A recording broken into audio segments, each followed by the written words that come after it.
Помещение Государственного комитета по экологии давно нуждалось в ремонте. Его состояние было плачевным. Напольное покрытие пришло в негодность, на стенах грибок и сырость, старая краска отслоилась и осыпалась. В этом здании комитет находится с 1994 года, и с тех пор здесь не проводился даже косметический ремонт. Следует отметить, что во время обильных дождей само помещение не раз затапливало. Вода попадала извне. Вот сверху, когда вода, дожди, ливневые дожди были, 2 раза затапливала. Во всем помещении Госкомитета по экологии от начала до конца стояла вода.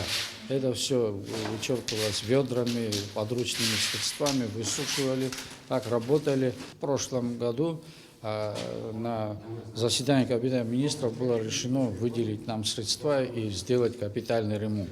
Ремонтно-восстановительные работы в помещении были начаты летом прошлого года и были разбиты по частям. Из-за сырости под обшивкой в начале проведения работ было принято решение отбить всю штукатурку и заменить проводку. Полы подняли на 20 сантиметров. С новым электричеством и компьютеры бесперебойно будут работать. Была такая ситуация, что мы не могли все вместе включить компьютеры или обогревающие приборы. Это обязательно замыкание, это обязательно какой-нибудь ЧП. Сам коллектив находится в том крыле, а мы, когда начинали ремонт, освободили вот эту половину, но пришлось все освобождать, и поэтому мы все как-то вот все вместе там в тех кабинетах разместились, работа продолжается, идет. Все электрические провода вывели туда, все кабеля вывели туда. Как только закончится вот с этой стороны, мы все перейдем сюда, и то крыло отдадим им. Во время съемок специалисты занимались монтажом теплого пола. Это кабельная система обогрева повышенной надежности, которая может использоваться и как система комфортного обогрева пола, и как основная система отопления. Это все шланги ложу, вот так вот проводим каждый отсек. И вот здесь ящик ставим сейчас, вот пробили мы вот. Это сейчас это грубая работа, видите. Ящик ставим и подключаем, потом каждый отсек.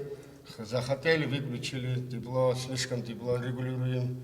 Завершено, вот подключение, вот сейчас ящик ставим, и вот эти шланги проводим туда. И вот провод, вот видите, вот такой кофра.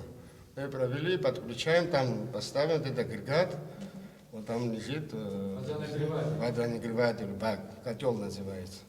Ставим и подключаем все. 16 комнат и не считай коридора. Оттуда все мы уже положили, все отсеки, кабинеты, все уже положено. Вот эти шланги, видите?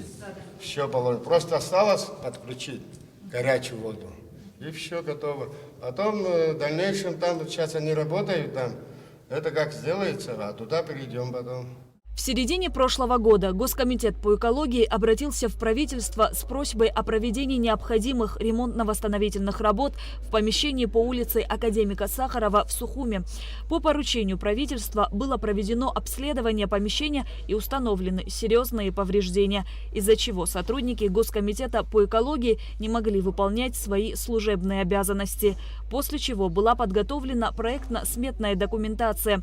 И с учетом этих обстоятельств поэтапно началось финансирование работ. Эти расходы предусмотрены республиканским бюджетом и на текущий год. Общий объем на 2 года более 33 миллионов рублей. Шазина Ханагуа, Алексей Гухава, Абхазское телевидение.